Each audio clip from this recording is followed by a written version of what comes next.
Bonsoir à tous et bienvenue pour ce nouvel épisode de Pix31, l'émission des cultures numériques fun et cool et surtout très très pop. Je suis Monsieur Paul et pour cette émission c'est une grande première pour nous, c'est notre première fois, nous sommes en direct du Café Dessiné que l'on remercie chaleureusement pour leur accueil.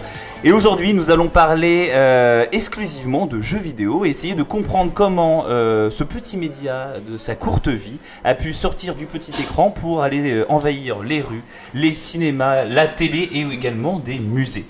Mais pour parler de tout ça, je ne suis pas seul pour parler de cette culture très très pop qui est le jeu vidéo. Et autour de moi, de nouvelles têtes. Alors, certains les verront, d'autres, notre public... Merci. Voilà, je l'attendais de loin. De nouvelles têtes, mais également de nouvelles voix. On va commencer par toi, Violaine. Bonjour, Violaine. Bonjour. Qui es-tu, Violaine? Qui je suis? Je tiens un blog de jeux vidéo qui s'appelle Geek Me. On est 3 dessus. 3 sur un blog? Oui. Et vous tenez dessus? Oui, on tient dessus, c'est ça. Et tu vas nous parler de quoi? Moi aujourd'hui je vais parler des jeux vidéo où le gameplay est un peu secondaire, est au service du propos. Oh. Voilà. Oui, parce qu'on va voir que effectivement le jeu vidéo a su à travers le temps voilà, pour justement se démocratiser et attirer, s'élargir et s'affranchir de certaines contraintes. Exactement. À ta gauche, c'est dur de réfléchir à l'envers, mais c'est ça. À ta gauche, une nouvelle voix également et un nouveau visage. Ludo, bonsoir Ludo. Bonsoir Monsieur Paul. Comment ça va? Ça va très bien. Est-ce que tu es impressionné pour notre première en public d'être autour de la table? Ça va. On t'a bien accueilli? Ouais, très bien. Attention, Pour une fois, je suis invité. Pour une fois, t'es invité. Alors oui, pourquoi pour une fois t'es invité? Parce que présente-toi un peu. Pour une fois, je suis invité parce qu'habituellement, je suis animateur radio sur des questions de jeux vidéo aussi. C'est toi qui accueille. Voilà, exactement. Dans une émission qui s'appelle Le jeu en jeu. Oh. Donc qui met le joueur au centre de jeux vidéo en fait, puisqu'on s'intéresse à tout ce que le joueur peut vivre ou ressentir dans le cadre des jeux vidéo.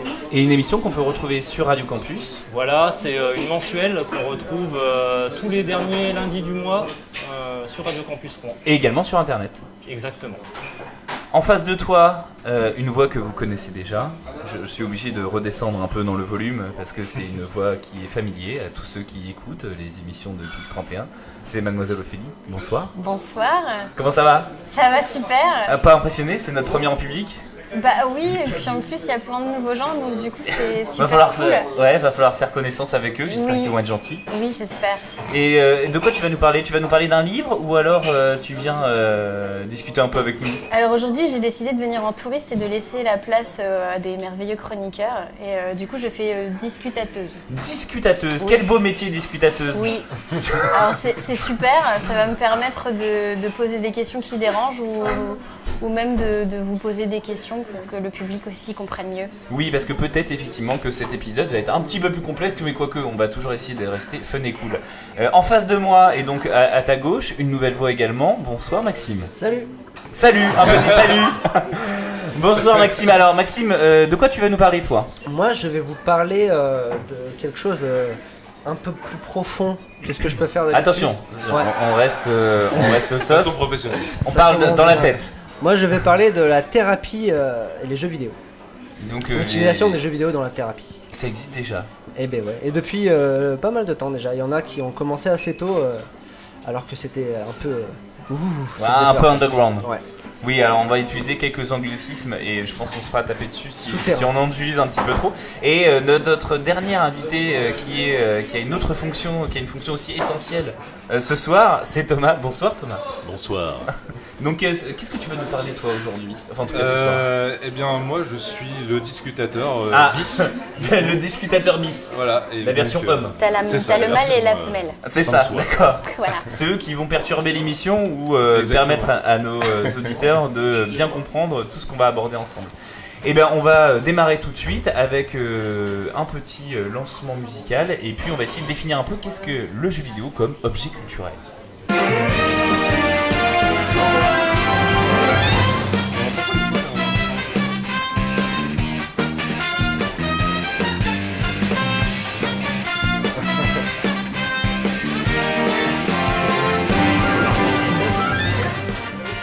Alors, il faut rendre à César ce qui appartient à César. Pourquoi on a traité de ce podcast jeux vidéo comme objet culturel? Parce que ça nous permettait un peu, de manière un peu feignante, on va dire ça comme ça, d'aborder plein de sujets différents.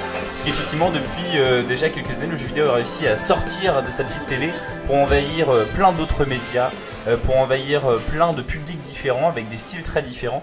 Et on a cherché un peu sur les réseaux et autres une définition du jeu vidéo comme objet culturel. Alors je vous la livre un peu telle quelle. Elle vient d'un jeune graphiste qui a fait un mémoire sur le jeu vidéo comme objet culturel ou un objet de culture. Alors ça peut paraître un peu ronflant, mais finalement le mémoire est très accessible, donc je vous invite à le lire. Et donc c'est un mémoire réalisé par un jeune qui s'appelle Gauthier Rumpler, j'espère bien dire. Je crois que c'est l'université de Strasbourg, on doit dire Rumpler ou quelque chose comme ça. Mais en tout cas, sa définition, elle est: le jeu vidéo comme objet culturel se définit par la création d'un univers qui lui est propre et dans sa relation avec les arts visuels, la musique ou encore la littérature, jusqu'à créer sa propre singularité. Normalement, on est à peu près toujours dans le thème. Effectivement, quand on essaie de faire des podcasts autour de Pix31, on essaie toujours d'allier plusieurs styles, plusieurs univers culturels. Et finalement, on s'aperçoit que le jeu vidéo a la particularité, lui, de pouvoir rassembler tout ça. Dernière chose sur sa définition, maintenant bien ancrée dans notre société, la discipline trouve un nouvel horizon pour répondre à des attentes jusqu'alors non soupçonnées. On utilise le jeu vidéo comme un nouveau média, un vecteur de culture qui semble tout à fait remplir son rôle. Et ce qu'on a pu voir un peu dans ce tour de table, c'est que le jeu vidéo a pu s'affranchir des règles du jeu, donc sortir du jeu et finalement d'être presque que de la vidéo. Il a pu aussi théoriser, on avait pu essayer de le penser, et puis on l'utilise, on l'a vu tout à l'heure, on l'a écouté tout à l'heure avec Maxime, finalement pour soigner des personnes, et peut-être plus largement, on va essayer d'utiliser l'art pour soigner des personnes.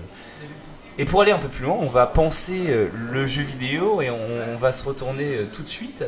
Jingle ou pas de jingle? Je regarde mon technicien. On va enchaîner tout de suite avec Ludo qui lui, s'est posé des questions d'ordre plutôt philosophique. Exactement. Est-ce qu'on peut penser le jeu?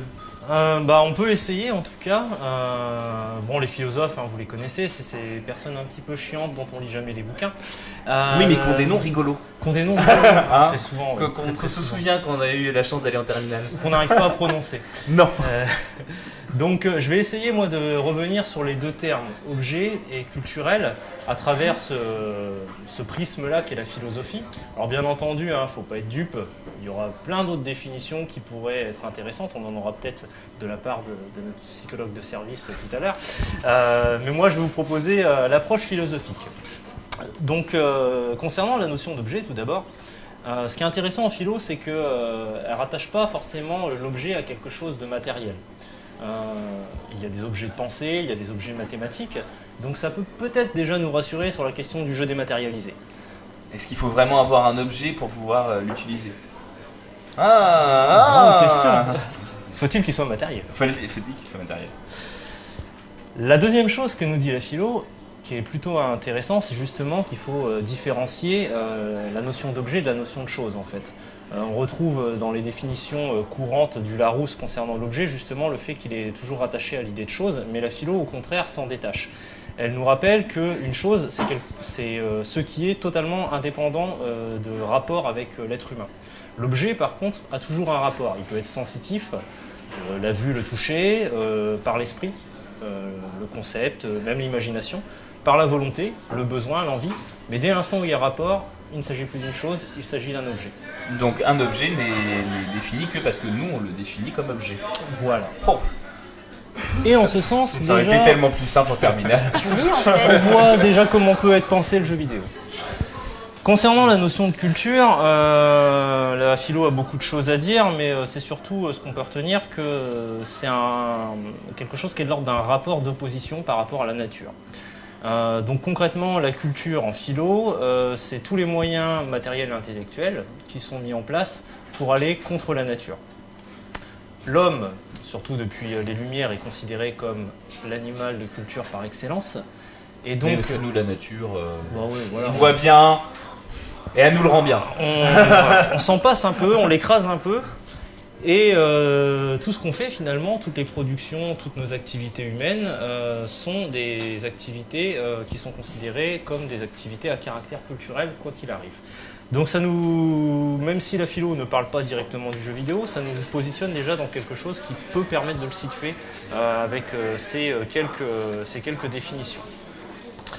Alors moi, ce que je vous propose au-delà de ces définitions-là, c'est aussi de voir ce qui peut poser problème dans la question le jeu vidéo est-il un objet culturel ? Parce que y a plusieurs questions qui se posent. Déjà, qui fait autorité pour dire oui c'en est un ou non ça n'en est pas un? Pix31, la rédaction de Pix31 peut labelliser. Si vous êtes développeur de jeux vidéo, on peut vous dire si c'est culturel ou si ça ne l'est pas. Si ça passe en notre nos mains, généralement, on est prescripteur peut-être. Essayer de s'instaurer ce soir ceux qui ont le droit de prescrire. Ça, c'est un premier problème. Le deuxième problème, c'est finalement ce qui rend la question compliquée. Est-ce que c'est pas juste un problème de méthode? Donc moi, je me suis intéressé à deux attitudes régulières qu'on a à l'égard du jeu vidéo. Puis je vais essayer de vous présenter une troisième méthode parce qu'il me semble que la vérité est ailleurs. Une warp zone. Voilà, une warp zone. Toujours une warp zone. La vérité est ailleurs et je pense qu'elle est en dehors du jeu vidéo lui-même. La première attitude, je pense qu'on a le plus souvent, c'est l'attitude subjective. C'est-à-dire, on voit un jeu qui nous plaît, on se dit, tiens, celui-ci il est culturel par rapport à un autre qui peut-être nous a moins touché ou nous apporte rien. Cette attitude, elle est assez naturelle, mais malheureusement, elle reste très personnelle et on peut, ne serait-ce qu'entre gamers, ne pas être d'accord. Donc déjà, c'est compliqué. Objection. Non, c'est juste pour sortir. Déjà, on n'est pas d'accord. On n'est pas d'accord. Si tu commences comme ça va être compliqué. Mais t'imagines, si entre nous on n'est pas d'accord, qu'est-ce qui se passe quand on doit discuter avec des gens qui soit ne sont pas très férus de jeux vidéo, soit sont complètement réfractaires à l'idée. Comme Famille de France, par exemple. Pour ne pas les citer. Ou comme ma maman. Tu fais peut-être partie de Famille de France. Les gens de notre âge ont tous connu ça. On a tous connu ça. Mais on peut très bien nous répondre très facilement, de toute façon, vous n'êtes pas objectif, vous êtes des gamers. Donc ça, c'est le problème que pose... effectivement souvent entendu quand certains hommes politiques ou même certains intellectuels défendent le jeu vidéo, mais vous jouez, donc vous ne pouvez pas défendre ce média-là. Il y a une considération selon laquelle on serait trop près de ce média, on serait trop immergé pour pouvoir avoir le recul suffisant pour pouvoir en parler. Et ça, c'est vraiment le problème de l'attitude naturelle qu'on a, qui est la subjectivité. Alors moi, je me suis dit, bon bah, à défaut d'avoir une bonne méthode, soyons objectifs. Et je me suis servi de ce que j'avais à ma disposition comme outil, la philo. Je suis revenu vers ça. Et là, je me suis aperçu que l'objectivité et la philo, c'était bien, mais ça avait aussi ses limites. Parce que quand on pousse le raisonnement philosophique et l'objectivité à l'extrême, on tombe sur des trucs assez bizarres, en fait, que je vais essayer de vous montrer très rapidement. C'est juste de la logique élémentaire, hein, c'est pas de la grosse philo. Mais si on reprend le propos philosophique qui consiste à dire que l'homme étant culturel, il produit que des choses culturelles, le jeu vidéo, pas de question à se poser, c'est culturel. On clôt le débat. C'est bon, on a gagné. Alors, merci beaucoup de nous avoir écoutés pour ce nouvel. Effectivement, vous pouvez rentrer chez vous. Vous pouvez rentrer chez vous, la solution, vous la donnez. Il n'y a pas de souci. Il a tout spoilé, bravo. Là où ça pose un vrai problème, c'est que en disant le jeu vidéo est un objet culturel parce que l'homme a mis du culturel dedans, ça consiste à dire le jeu vidéo est un objet culturel parce qu'il est culturel. Je suis ce que je suis parce que je suis ce que je suis. On appelle ça simpliste, mais... On appelle ça une tautologie, ça ne sert à rien, ça n'amène aucune connaissance. Donc ça, c'est le premier problème. Le deuxième problème, c'est un peu je dirais le raisonnement inverse, c'est-à-dire que si on considère que le jeu vidéo est un objet culturel parce qu'il est produit par l'homme, il est au même titre qu'une chaise, une table, un micro, tout ce qui existe. Et pourquoi pas, après tout, c'est un objet, on l'a construit, qu'il soit physique ou physique, il y a des gens qui ont mis leurs mains, leurs yeux, leurs oreilles dedans. Le problème que ça pose, c'est que quand on crée des catégories, c'est pour différencier des objets. Si tous les objets deviennent identiques, on n'a plus besoin de catégories, elles deviennent obsolètes. Et nous, on aime bien mettre des boîtes. On aime bien, mais pour différencier les choses. Si elles ne sont pas différentes, on n'a plus besoin de catégories. Donc ce qui se passe malheureusement, c'est que le jeu vidéo devient un objet culturel parce qu'il appartient à une catégorie qui n'existe pas, parce qu'elle est obsolète. Donc le jeu vidéo est un objet culturel parce que les objets culturels n'existent pas. On est dans une antilogie et c'est complètement idiot et absurde. C'est un peu le contraire de l'autre. C'est le contraire de l'autre. Donc autant la subjectivité ne nous aide pas. Parce que là, je fais le malin, mais vous verriez la tête de notre Je vais ranger ma chronique. Je vais y aller. autour de la table. Alors moi, La discutateuse J'ai rien suivi. T'as un truc à vient commenter d'opiner Ceci du n'est pas chef. une pipe, alors du coup, quand tu vois une image de pipe, tu es là. Donc là, je pense que c'est pareil. Le principe Voilà. est très simple, c'est j'existe car je n'existe pas. Hein, très simplement, le principe Mais de je viens de dire j'existe le contraire.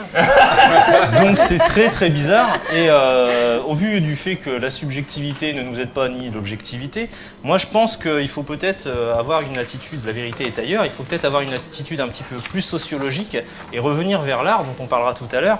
Et moi je me suis intéressé à la vision de Duchamp. Alors, très rapidement, hein, on connaît tous Marcel Duchamp.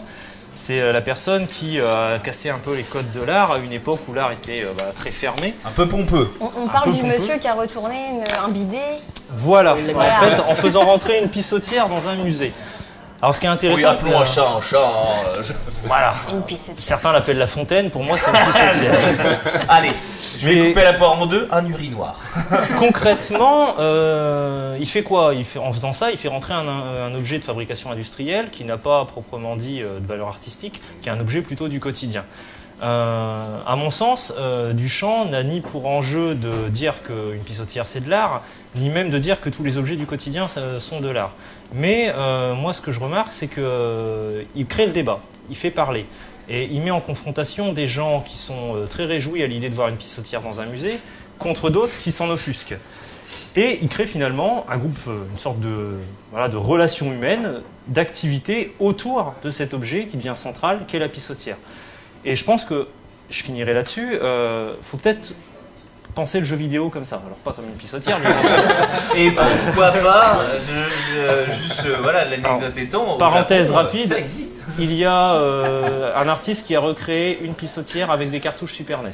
Fin de la parenthèse. Comme quoi, on peut... La boucle est bouclée. Mais tout ça pour dire que ce soir, on est réunis tous autour d'une table pour discuter avec des auditeurs qui, je l'espère, vont nous écouter en grand nombre, des gens qui seront sûrement en grand nombre dans la salle. Et tout ça, c'est une activité humaine, ce sont des relations humaines qui s'articulent autour d'un prisme qu'est le jeu vidéo, en vue, effectivement, de créer autre chose que du jeu, en vue de créer une réflexion, un débat, une discussion. Donc, à mon sens, on peut considérer peut-être que le jeu vidéo est un objet culturel dès lors qu'il dépasse ce pourquoi il est fait à l'origine. Autrement dit, philosophiquement parlant, On va excusez-moi, le trouver. un objet qui transcende sa condition première de jeu vidéo. Bon, alors on a envie de dire... ça sera la fin de mon intervention. Est-ce qu'il y a des questions autour de la table? Parce que sinon, moi j'en ai une. Et ça me permet de dire ça pendant le temps que tu boives un coup. Parce que je pense que tu en avais besoin. Un petit peu. Que dans les personnes dans la salle, si vous voulez poser des questions, on a un micro qui est disponible avec une personne qui filme, mais qui peut aussi lever la main. Voilà, elle va lever la main. Et elle a un micro. Donc si vous avez des questions, il ne faut pas hésiter à lever la main. On vous donne un micro et vous les posez. On tentera d'y répondre. Nos invités ou peut-être d'autres personnes dans la salle. En tout cas, c'est interactif et ça se veut interactif. Avant du coup qu'il y ait des questions, moi j'en avais une. Oui. J'ai un peu potassé le truc aussi quand même parce que je m'étais préparé à que quelqu'un me dise qu'effectivement il va y avoir des interactions et que finalement si on devait le ranger, ça serait plutôt avec les œuvres, avec les choses qui créent de l'interaction. Et du coup, je me suis intéressé à qu'est-ce qui, en France, parce que finalement, je suis regardé un peu le nombril, qui était l'organisme d'État qui, du coup, légitime un peu le jeu vidéo en tant qu'objet. Tiens, c'est un peu culturel quand même, c'est un peu plus intéressant qu'une table, quoique une table, c'est pas mal non plus, qui est le CNC, le Centre National du Cinématographique, je crois que c'est ça. Et depuis quelques années maintenant, il a aussi la charge d'aider au développement de jeux vidéo culturels. Et je pense qu'ils ont dû se poser la même question, qu'est-ce que c'est qu'un jeu vidéo culturel, pour se dire qu'est-ce que c'est qu'un jeu vidéo pas culturel. Et je me suis dit, comment on choisit qu'un jeu vidéo il est culturel ou il ne l'est pas?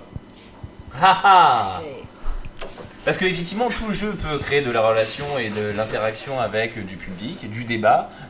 Si on prend les jeux les plus vendus en France et en Europe, principalement, on est sur des jeux sportifs. FIFA. Des jeux de... Oui, il fallait voilà, mais également, ça peut être des jeux sur le foot, l'équitation, voilà. Je suis pas sûr que c'est ceux qui se vendent le plus. Mais... Alors, effectivement, pas en Europe, mais au Japon, par exemple, les jeux sur l'équitation, c'est le cheval. Voilà, Farming exactement. Simulator aussi. C'est Farming Simulator qui, en Europe, fait des cartons incroyables. Et d'ailleurs, c'est un studio français qui l'édite. À une époque, alors je sais pas si c'est encore le cas, mais sur la Famicom, les jeux de Sumotori aussi. Mais parce oui, que c'est dans la culture.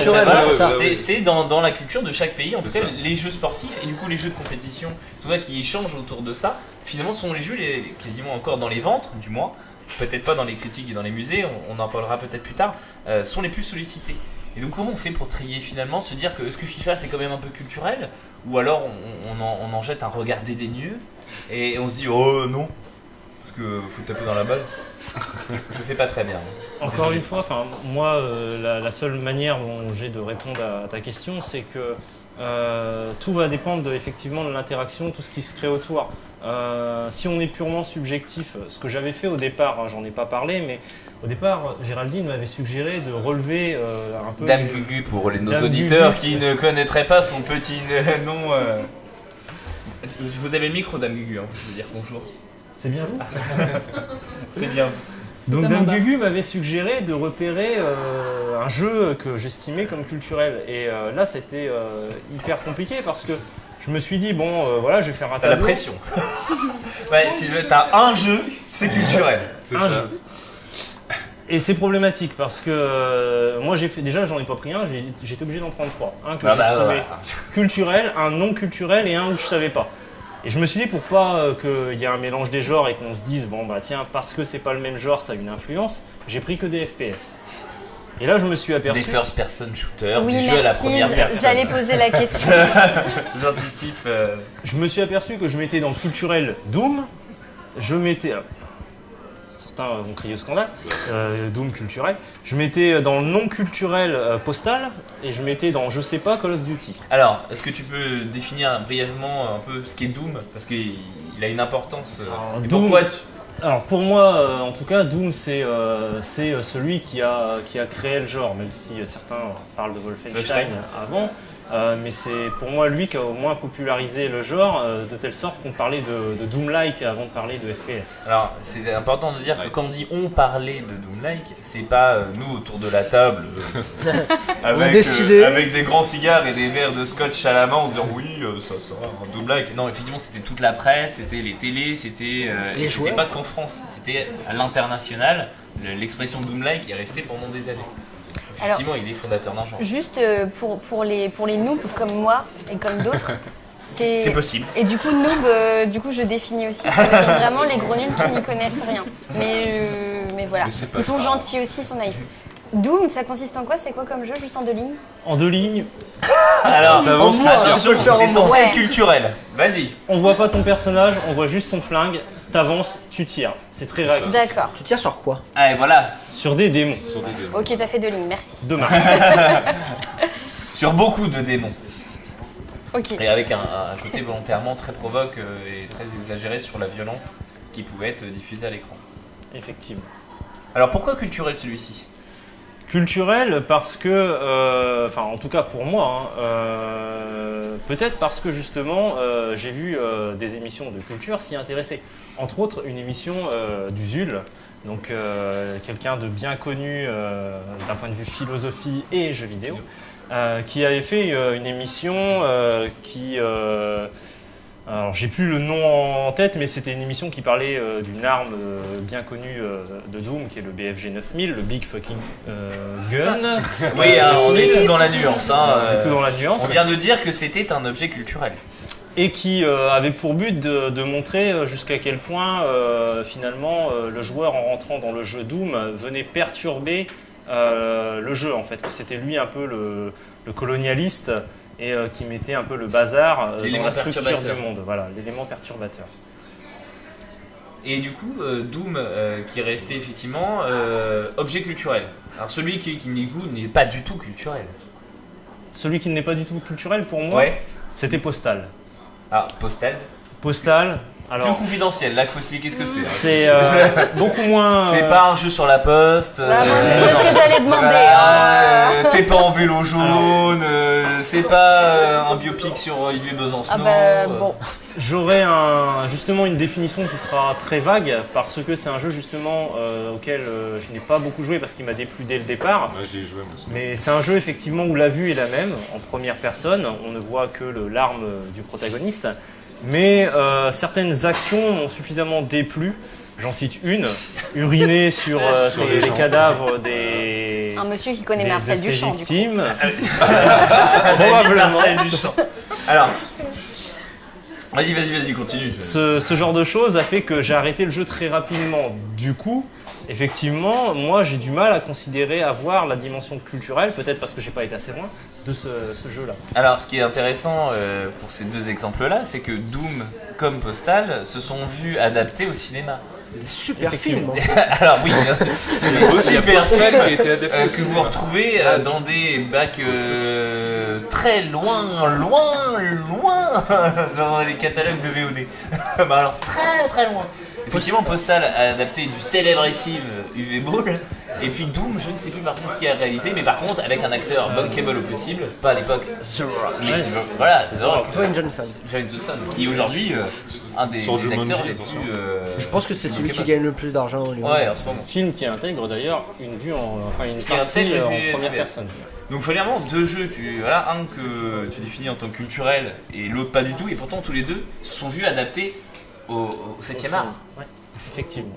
qui pourtant lui il labellisé, c'est bon, c'est culturel. Et Postal non. Postal, non. Mais c'est justement comme ça que je me suis rendu compte que tout ça, c'était des critères qui tenaient peut-être à mes goûts, tout simplement, à des valeurs morales aussi. Peut-être que ça me déplaît effectivement de voir faire des gens faire pipi sur les cadavres d'autres personnes. C'est vrai que moi, ça me choque un petit peu. Donc, Je ne vois pas, là dans l'assistance, tout le monde est là, on ne voit pas. On l'a tous déjà Ça détourne. Donc voilà, mais ça reste très subjectif. Peut-être que quelqu'un sera en mesure de me prouver que Postal a une valeur culturelle et je serai à l'écoute. Ah, je crois qu'on... Il y a une question. Fallait la faire. Il y avait une question, effectivement, fallait la faire. Merci monsieur Giravols pour toutes ces considérations sur le sport aussi. Bonsoir. Donc moi je suis d'Acoste du public. Justement là en fait je me posais la question, en fait depuis tout à l'heure on parle là de quelques jeux. Par définition je me dis que là les trois que tu as cités, je les connais.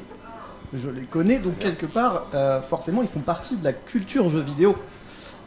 Pour moi, je les distingue pas en fait. Je vois pas pourquoi je devrais les classifier en tant que culturels ou pas culturels, puisque par principe, pour moi, ils définissent tous un genre de la culture, parce qu'après, y a une culture populaire, il y a une culture de masse, et il y a peut-être une culture plus élitiste, voilà. Et donc là, ce serait Doom l'élitisme, parce que c'est un des pionniers.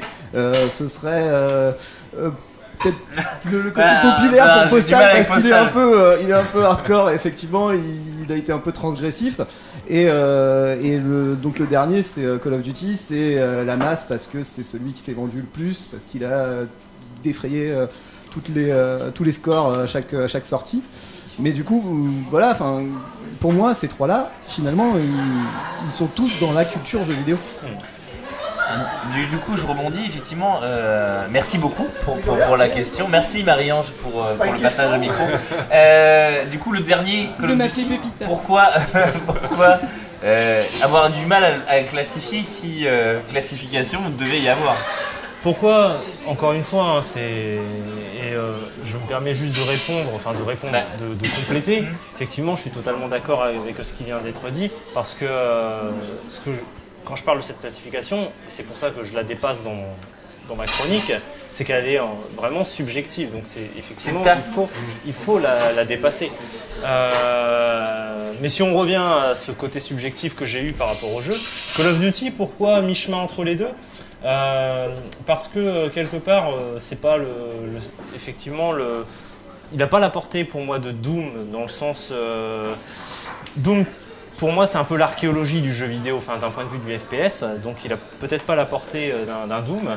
Maintenant, je comprendrais très bien si demain quelqu'un me disait moi Call of Duty, je m'intéressais pas à l'histoire, mais pour X raisons, ou alors peut-être plus un Medal of Honor qu'un Call of Duty, je sais pas, mais ça m'a permis d'aller creuser, d'aller faire des recherches, etc., etc.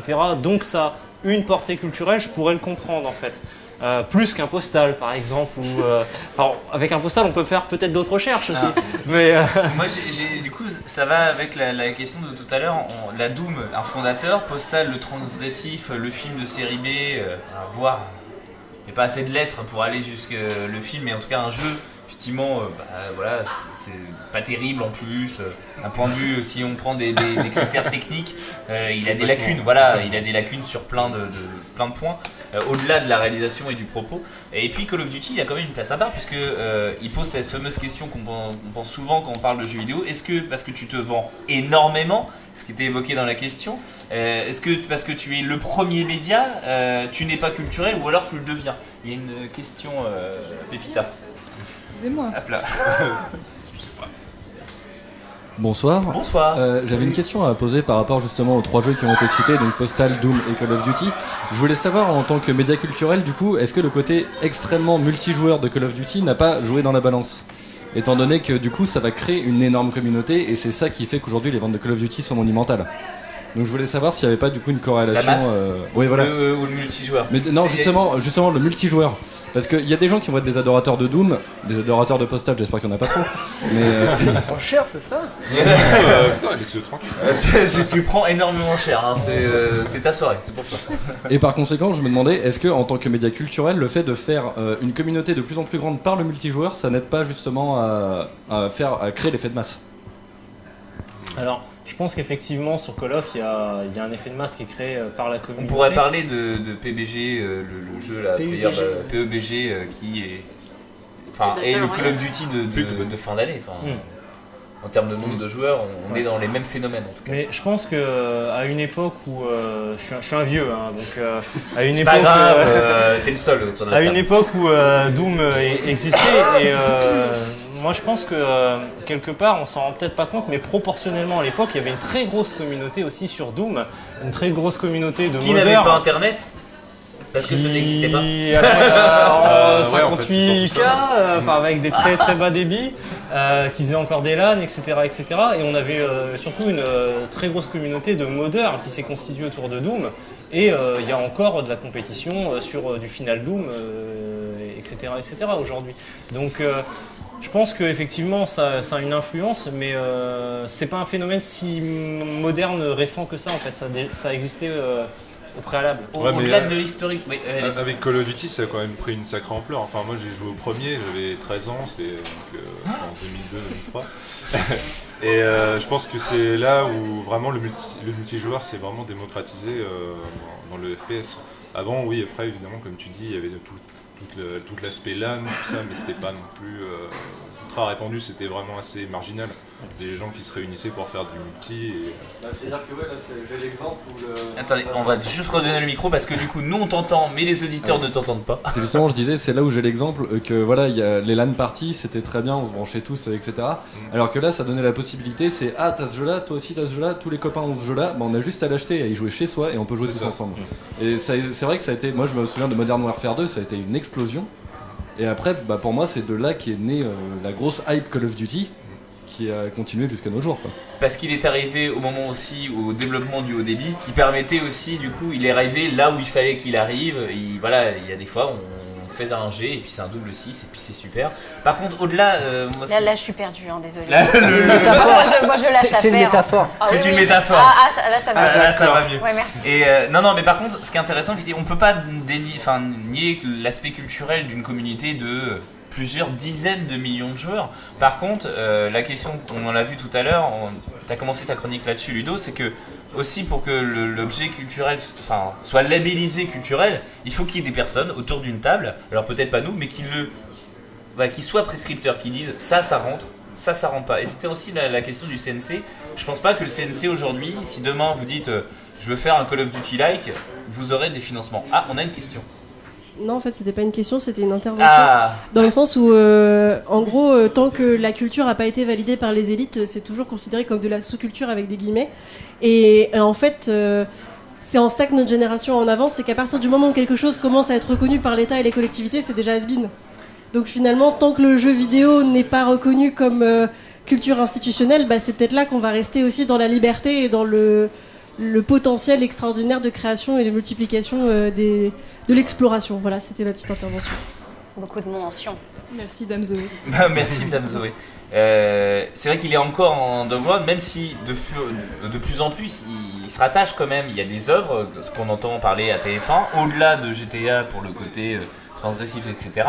Il y a des œuvres numériques qui transcendent. Je voulais le garder pour plus tard, mais on a des créateurs de jeux vidéo qui ont été décorés des chevaliers des arts et des lettres, français et européens et mondiaux. Peu, certes, mais il y en a.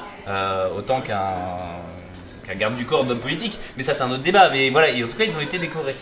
Du coup, comme quoi, il y a certains jeux quand même qui rentrent dans un code et d'autres qui le rentrent pas. Et FIFA, on en parlait, ou Doom, c'est pas parce que pourtant ça fait 20, 30 ans bientôt Doom, c'est ça?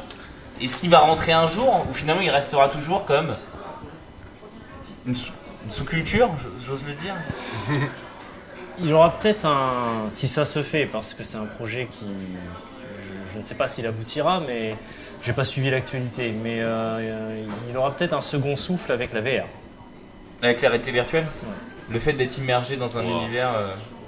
C'est le projet du producteur John Carmack, donc faut voir, il en rêve depuis des années. Donc ça pourra peut-être effectivement l'instituer à un créneau, un nouveau créneau. Après je pense que juste comme ça, mais pour la VR ça peut être une bonne idée, mais ça peut être très vite gerbant en fait, parce que la VR, là en l'état actuel des choses, quand on avance vraiment progressivement, pas par pas ça va, mais dès l'instant que ça devient beaucoup trop brutal, enfin les yeux ne suivent pas. J'aimerais tellement réécouter cette émission dans 10 Peut-être ans, quand on aura tous des lunettes et qu'on fera VR, virtual reality, juste pour repréciser oui, pour les auditeurs. Voilà. Monsieur Michel Drucker, nous avons une nouvelle intervention de Dame Zoé. Et après, il faudrait se presser parce que quand même... Nous allons nous presser. Alors pour revenir rapidement sur la VR et la réalité augmentée, qui sont donc deux choses effectivement différentes, ça y est, l'État s'en est emparé. Le centre de recherche interdisciplinaire travaille énormément dessus. Il y a énormément de projets qui sont en train d'être construits, on va dire, en off, dans le sens où ils ne sont pas du tout médiatisés, mais plus, on va dire, officiellement dans une optique d'éducation à la culture, etc. Donc je pense qu'il y a moyen qu'effectivement, de toute façon, ce soit un plus au niveau des jeux vidéo, alors lesquels, je ne sais pas. Mais voilà, c'est sûr et certain que ça va venir. Et ça me fait une magnifique transition, parce qu'effectivement en VR on peut pas se déplacer, en tout cas aujourd'hui, très rapidement, et on ne joue pas. Il y a plein d'expériences de réalité virtuelle qui ne demandent pas de jouer énormément.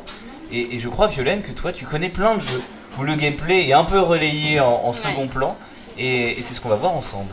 Exactement.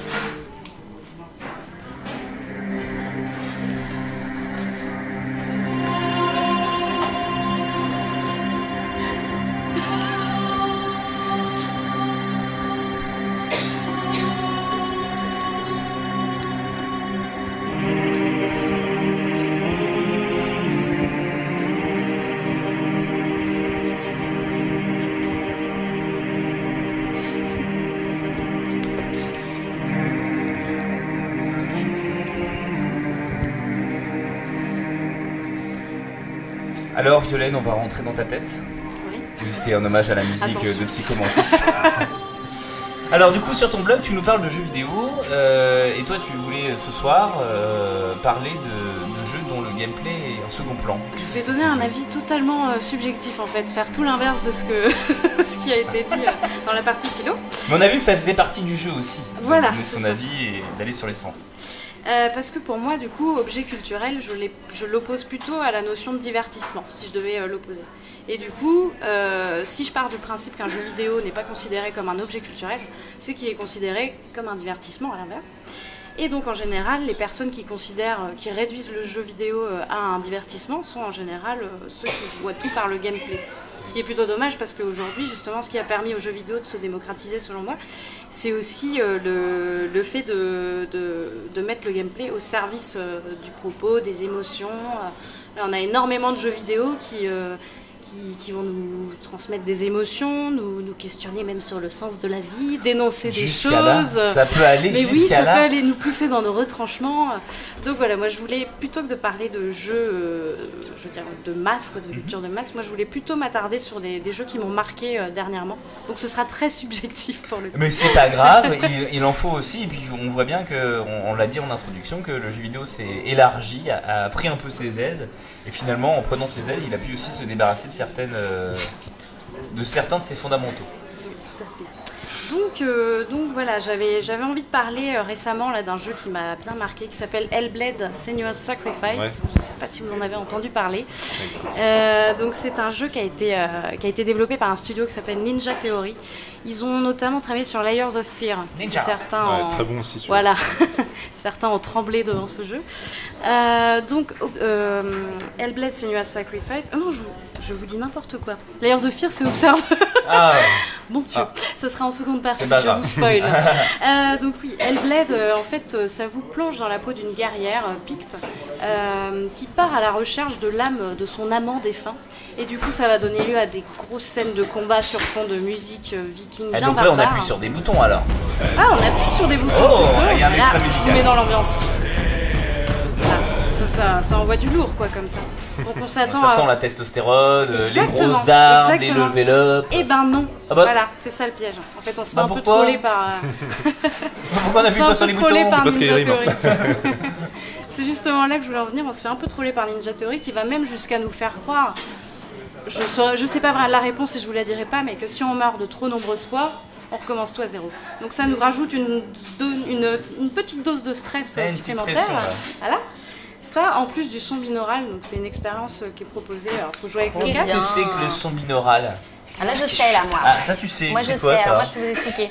C'est un micro où, quand tu fais le tour du micro, bah, c'est comme quand toi, tu mets ton casque, bah, t'as l'impression que le son, il vient tout autour de ta tête.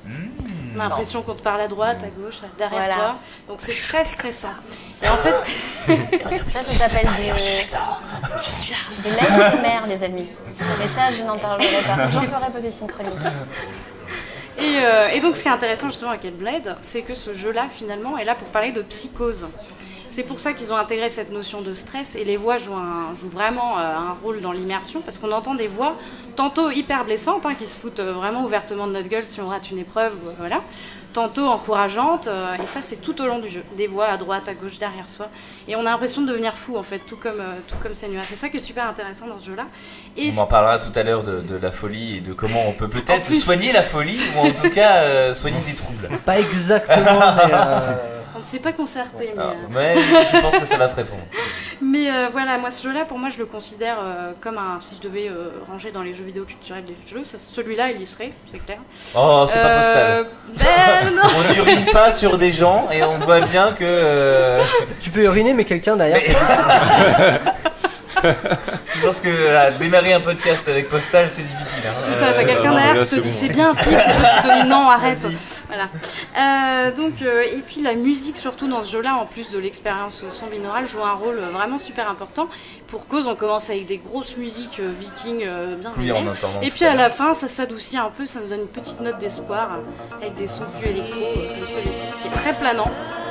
Voilà. Ça nous donne une petite... On dirait un peu du Hera.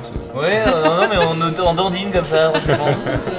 Voilà, puis après ça crescendo, évidemment, pour donner une petite touche d'espoir sur ce jeu qui est un petit peu sombre quand même. Il faut savoir que les studios se sont entourés de vraies personnes atteintes de psychose et de professionnels aussi. Acteurs studio, quoi. Ouais, ils ont bossé pendant 3 ans avec eux et ils leur ont décrit leur propre scène de crise pour essayer de respecter au mieux. Et donc c'est très réaliste. Je me dis, bon, après c'est réaliste, est-ce que je peux vraiment le dire? Ma mère a fait des tests. Mais en tout cas c'est immersif, ça on peut pas. Et alors Ninja Theory, c'est rigolo ce côté-là, parce que tout à l'heure on parlait de Doom, de Postal, etc. Mais Doom, le studio qui a réalisé Doom, ils n'ont pas réalisé Martine à la plage. Enfin, c'est un studio quand même qui a été connu, ID Software, encore aujourd'hui, des anciens, pour réaliser plutôt des jeux dans lequel on manie plus souvent un fusil à pompe que une plume pour écrire des romans. Et Ninja Theory, pourtant, elle est plutôt une historique effectivement de Genre DLC lapin crétin quoi, donc voilà. c'est tout mignon. Mais je pense que ça les aidait à pas tomber dans la dépression pendant qu'ils bossaient sur Hellblade. D'accord. Donc c'est un studio finalement qui s'est trouvé dans un style où on les attendait pas. Ouais, exactement. Ouais. Donc derrière des développeurs qu'on peut imaginer des gens un peu névrosés, qui mettent du sang partout. Des développeurs quoi. Des développeurs quoi. Et d'ailleurs pour la petite anecdote, l'actrice, le personnage principal d'Hellblade a remporté pas mal de prix là en 2017 pour son jeu d'acteur et en fait elle n'était pas du tout prévue pour ce rôle à la base puisque c'est la monteuse vidéo si je dis pas de bêtises, elle fait partie de l'équipe technique et en fait ils ont simplement fait une scène de test avec elle et en fait vu qu'elle c'était une ancienne un peu nerveuse, voilà, qui avait déjà eu des grosses crises anxiogènes, elle a super bien joué le jeu et ils se sont dit mais en fait on va Banco, on signe. Voilà pour la petite anecdote sur ce jeu-là. Ensuite, je sais pas si vous avez encore des questions sur ce jeu-là avant que je passe au prochain. On peut le trouver où ? On peut le trouver où ? On peut le trouver sur tous les PC. Micromania. Non. Il est dispo sur PC, PS4, Xbox One, donc Steam. Et est-ce qu'il est sorti en physique ou il est pas sorti en physique ?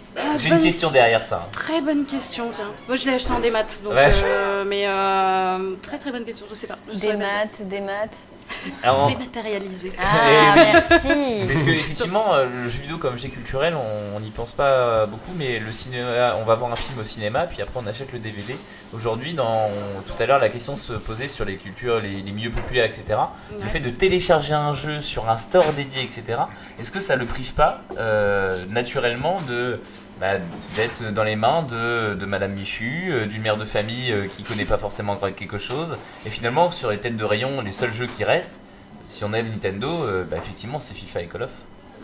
Est-ce que finalement le fait de mettre des jeux avec un propos différent, uniquement en démat, finalement on se regarde juste le nombril et on joue entre nous, ou est-ce que ce jeu-là tu as pu voir vendre de personnes non joueurs qui ont pu essayer?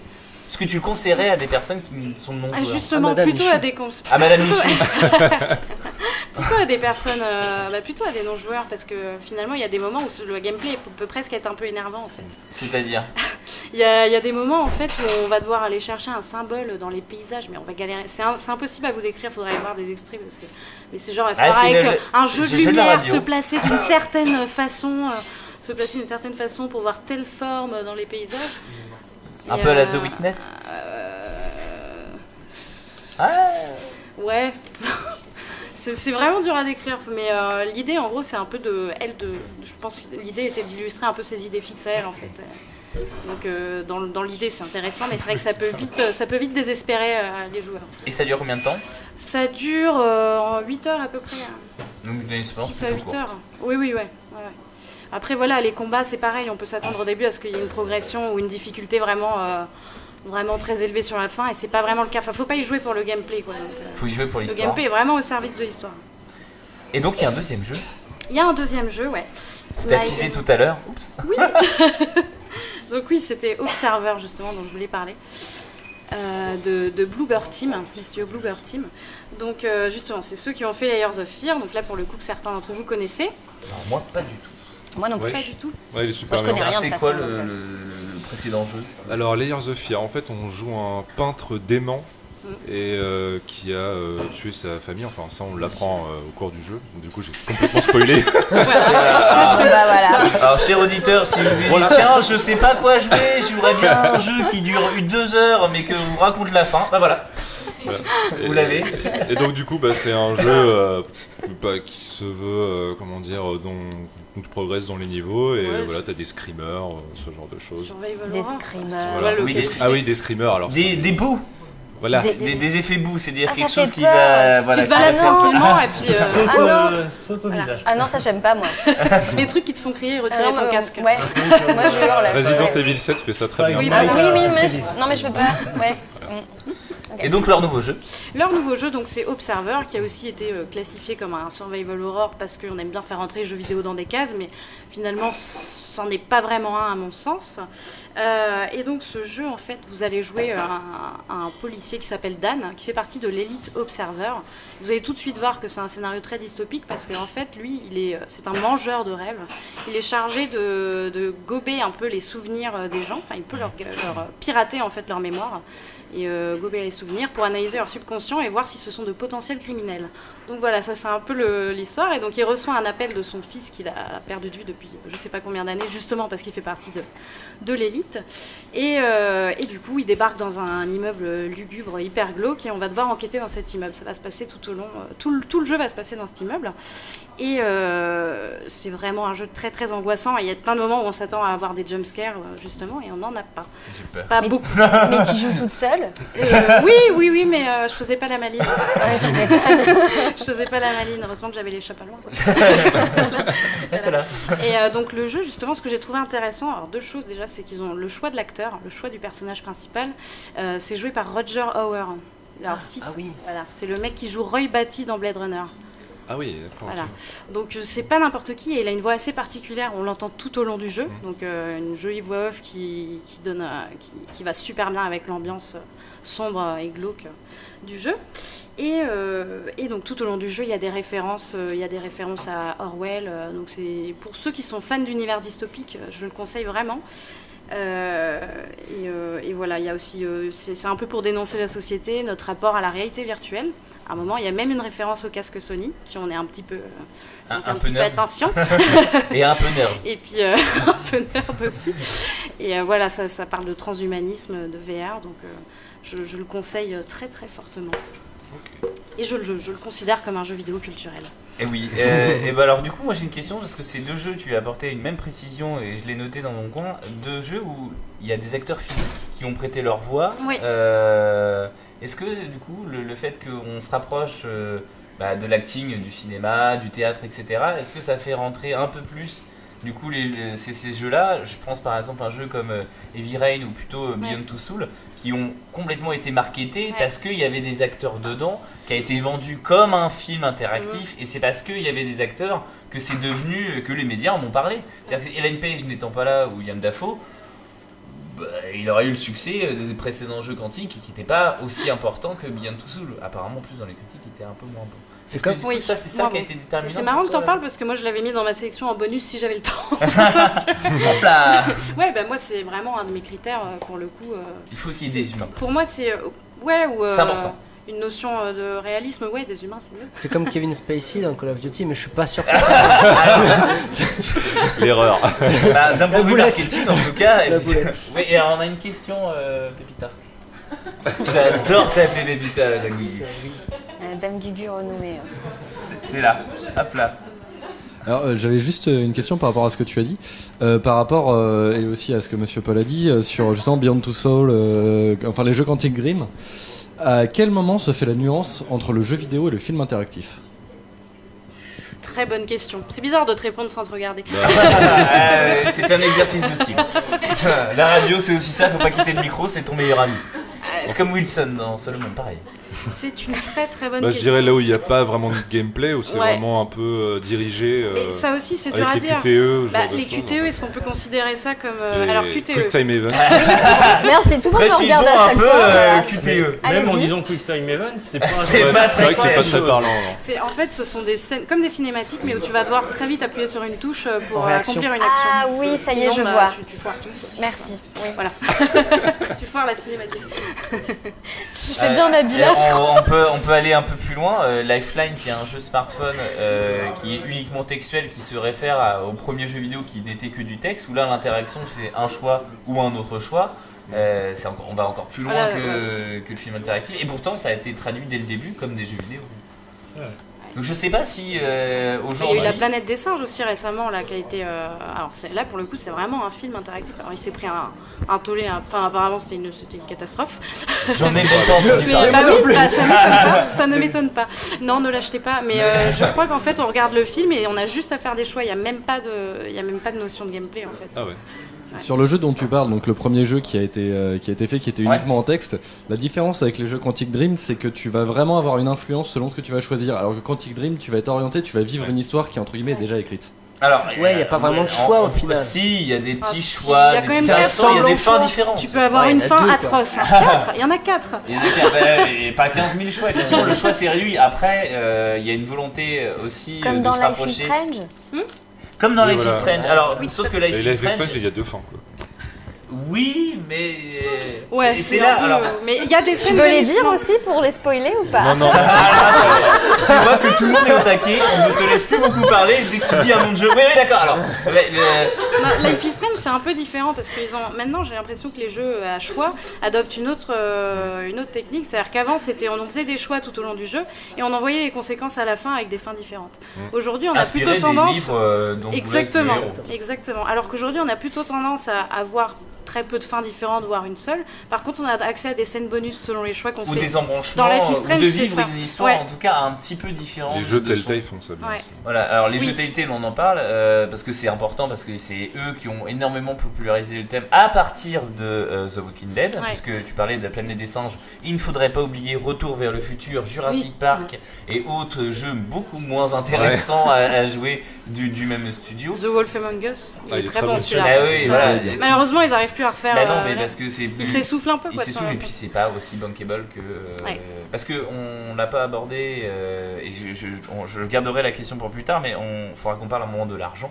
Parce qu'un jeu vidéo par rapport à de l'art contemporain, il a nécessité d'être vendu, sinon il ne peut presque pas exister. Comme les films au final. Comme les films, exactement. Mais on va en parler plus tard. Mais on va en parler plus tard. Oui, une dernière. Juste une petite remarque rapide, puisque tu posais la question à Violaine concernant est-ce que le fait de mettre des acteurs, ça rend les choses un peu plus culturelles, hein, Ah bah, je résume les choses. c'est comme ça. Je pense que si on doit vraiment fouiner à l'intérieur du jeu vidéo lui-même pour essayer de trouver des valeurs culturelles, au-delà des acteurs qu'on peut mettre aujourd'hui en place dans les jeux vidéo, il faut quand même se rappeler, et je parle en tant que, encore une fois, que vieux du jeu vidéo, c'est que effectivement le jeu vidéo est un héritier d'un certain nombre de méthodes, de processus qui viennent de la photographie et du cinéma à l'origine. Quand l'ère du jeu vidéo a commencé, on était sur des jeux vidéo à tableau, donc qui ressemblaient à des tableaux comme le nom l'indique, ou éventuellement des photographies, où pas grand chose se passait en dehors de ça, voire rien du tout. Mais dès l'instant, alors je vais peut-être dire une bêtise, mais il me semble que le premier c'est Defender, donc à la fin des années 70, on a eu Defender qui est arrivé, on a eu un procédé qu'on appelle, en fait, qui correspond en cinéma au travelling en fait, qui est dans le jeu vidéo ce qu'on appelle un scrolling en fait, c'est-à-dire que on a un écran qui se déplace. Un déplaçage d'écran. Et le fait d'intégrer ça dans le jeu vidéo, c'est d'intégrer des techniques qui sont issues d'autres arts dans le jeu vidéo. Donc effectivement, c'est peut-être en ça que le jeu vidéo peut-être est un art, et peut-être aussi a une valeur culturelle. C'est peut-être là aussi qu'on peut... L'art de montrer les choses à travers différents cadrages, à travers différentes images. Et les images dans le jeu vidéo, il y en a qui s'en servent pour pour soigner les gens, en tout cas pour les faire parler peut-être. Et ça, c'est l'art-thérapie. Et on va parler de ça. Alors, quelle passe décisive. Et on va parler de ça avec Maxime. Ouais. Alors Maxime, qu'est-ce que c'est que l'art-thérapie? Bah attends, je vais en parler un petit peu. Ah. En fait, j'ai toute une structure, donc là t'es en train de me défoncer. Mais... alors déjà, avant, je vais quand même dire, je suis pas du tout psychologue. Hein. Je suis pas du tout non plus étudiant, mais j'ai trouvé pas mal d'articles et le sujet est super intéressant. Et je trouvais que c'était cool de vous le faire partager. Donc voilà, alors je vais faire ma petite chronique. Alors, je vais être franc avec vous, je suis très content d'être là. Mais seulement, voilà, je tombe face à un souci, c'est que j'ai pas la prétention d'être particulièrement un télo ni rien, mais en fait, quand on m'a dit c'est quoi un objet culturel, je me suis dit, merde, c'est quoi en fait? Et j'arrivais pas à trouver la définition du terme. Et j'ai un peu demandé partout autour de moi et au final on me disait des trucs genre mais oui tu vois mais ouais un objet culturel ça m'a pas trop avancé. Alors j'ai cherché un peu sur internet et bizarrement je suis aussi tombé sur des définitions un peu floues. Je suis pas tombé sur la thèse de Paul et en fait je suis tombé sur un site où ça parlait de Freud, ça utilisait des termes un peu bizarres alors qu'au final ça pouvait m'intéresser Freud. Et j'ai un peu commencé à désespérer et après j'ai essayé de trouver moi-même la définition que je m'en donnais et ce qui tombe très bien parce qu'au final ça recoupe ce que disait Ludo et aussi Violaine, parce que pour moi, un objet culturel, c'est un objet qui dépasse sa fonction première, donc ici le divertissement, pour assurer une fonctionnalité essentielle dans la construction de la relation à soi, aux autres et à l'ensemble. Alors ça fait vachement... C'est beau, hein. J'ai un peu piqué partout. Donc voilà, et c'est comme ça qu'après je me suis dit... après quelques discussions et quelques souvenirs de discussions avec d'autres gens, notamment sur la réalité virtuelle, où comment dire, on disait avec une dame, notamment pendant un atelier, que des gens l'utilisaient pour vaincre les phobies. Et c'est ce que je vais parler après, mais avant ça, je vais parler de l'art-thérapie. Enfin. C'est quoi l'art-thérapie, Maxime? Alors l'art-thérapie... C'était le lancement, Ouais, en fait, alors, vous voyez pas parce qu'il n'y a pas de caméra, Ouais. mais il m'a fait un énorme clin d'œil avec les mains. J'avais fait une petite blague sur l'art-thérapie avec le cochon, mais je vais l'enlever. Alors l'art-thérapie, c'est... Garde-la pour la fin. Ouais, mince, je l'ai spoilé. En fait, l'art-thérapie, c'est simple, c'est une psychothérapie qui utilise la création artistique pour prendre contact avec sa vie intérieure, pour l'exprimer et se transformer. C'est pas un truc de hippie, ça? Non, mais en fait, c'est très simple, j'imagine que... Si, c'est un truc Bon. de hippie, ça a dû être fait dans les années Non, 60. mais il y a des chances. Vous avez, par exemple, les psychologues qui utilisent les dessins d'enfants pour discuter, ça en fait partie. On utilise aussi la musique, on utilise la sculpture. Et le théâtre. Dans le public, on nous crie le théâtre. Est-ce que dans la musique c'est Manu Chao? Je ne vais pas réagir à cette question. Donc voilà, après c'est pas non plus l'image qu'on a un petit peu du psychologue qui est derrière l'épaule de l'enfant en disant attention, si tu lui dis rouge, tu vas tuer tes parents. Symbole de violence. Non, c'est peut-être un peu moins cliché. C'est ça en fait, c'est aussi pour commencer des discussions. C'est surtout avec par exemple des enfants ou aussi des adultes qui ont des problèmes de communication, et c'est pour lancer en fait le sujet, c'est pas vraiment pour analyser. Pour briser la glace. Exactement. Donc voilà. Avec un magnifique jeu sur le Titanic. Donc là, du coup, moi je vais revenir à une expérience un peu plus personnelle. Je tourne de page comme ça. Voilà. Ça ne s'est pas du tout entendu. En fait, je fais des ateliers sur la création de jeux vidéo dans les écoles. Et ouais, bravo. Le public applaudit. Il y a les applaudissements. Et en fait, à l'aide de plusieurs logiciels, ça permet aux enfants de découvrir que derrière un jeu vidéo, c'est pas juste un produit et pas juste un objet, mais qu'en fait, il y a des créateurs, il y a des êtres humains qui ont des cerveaux, qui ont réfléchi, et que il y a un portable qui vibre, ça arrive, ça va se couper tranquillement. Ne t'inquiète pas. C'est peut-être dans le public. C'est sûrement dans le public. C'est sûrement dans le public, bien évidemment. Boule noire. Vas-y, enchaîne, ne te laisse pas perturber. Je vois qu'on essaye, on essaie de m'arrêter. Je ne vais pas me taire. Allez-y parce qu'il y a 3 pages. Hein. Donc oui, en fait, c'est pour montrer qu'il y a une création et que tout ce qui est dans un jeu vidéo, au final, est pensé par les créateurs. Et, ce qui est intéressant de voir avec les enfants, alors moi je suis pas du tout, comme je disais, je suis pas du tout psychothérapeute ni rien, donc je m'en sers comme outil, mais j'analyse pas ça comme étant... Je regarde pas les enfants avec un regard machiavélique. En tout cas, un regard d'analyste. Exactement. Et en fait, ce qui est très intéressant à voir, c'est qu'au début, les enfants, ils essaient de reproduire des jeux qu'ils connaissent. Genre, on va faire ça. Ou alors, ils essaient de, quand ils entendent un petit copain à côté dire, on va faire des squelettes. On va faire des squelettes. Et est-ce que quand ils veulent faire Call of Duty, ils se disent, c'est dur. Surtout, on leur dit, on ne peut pas. Mais justement, ce qui est très intéressant, c'est de voir qu'au bout d'un certain moment, il y a une sorte de lâcher prise, et ils se rendent compte qu'ils peuvent mettre de eux-mêmes dans une création, comme ils peuvent le faire avec un dessin, mais là avec un jeu. Et vu que c'est un média pluridisciplinaire, donc ils se rendent compte qu'il y a dans le graphisme, il y a aussi dans le gameplay, en fait, le fait de choisir le jeu qu'on veut faire, le type d'interaction, si on fait un platformer, donc merci. Un Mario-like. C'est un Mario. Ça je connais, Mario Bros, ça je connais. Ça va. Et en fait, le gameplay et l'intention déjà va être, comment dire. Bref. Qu'est-ce que je voulais dire? Ah oui, du coup, ça c'était par rapport à l'art-thérapie. Mais en fait, quand j'ai cherché l'art-thérapie sur internet, il parlait pas trop de jeux vidéo, bizarrement. Alors c'est utilisé, mais ils en parlent pas trop parce que j'imagine que c'est toujours à cause de cette grande question, est-ce que le jeu vidéo est un art? Mais ce n'est pas l'émission, bien Mais en entendu. tout cas, dans l'art-thérapie, mais le jeu vidéo peut être utilisé pour faire par des médecins pour essayer de trouver un élément, en tout cas un point d'accroche pour évoquer une situation. Exactement, et ben j'enchaîne. C'est comme si tu avais lu mon... Le talent. Voilà. Et donc, Très modestement. j'enchaîne avec C'est Nagui qui m'a tout appris. une citation qui dit le jeu vidéo, exactement, est une voie royale d'accès à l'inconscient.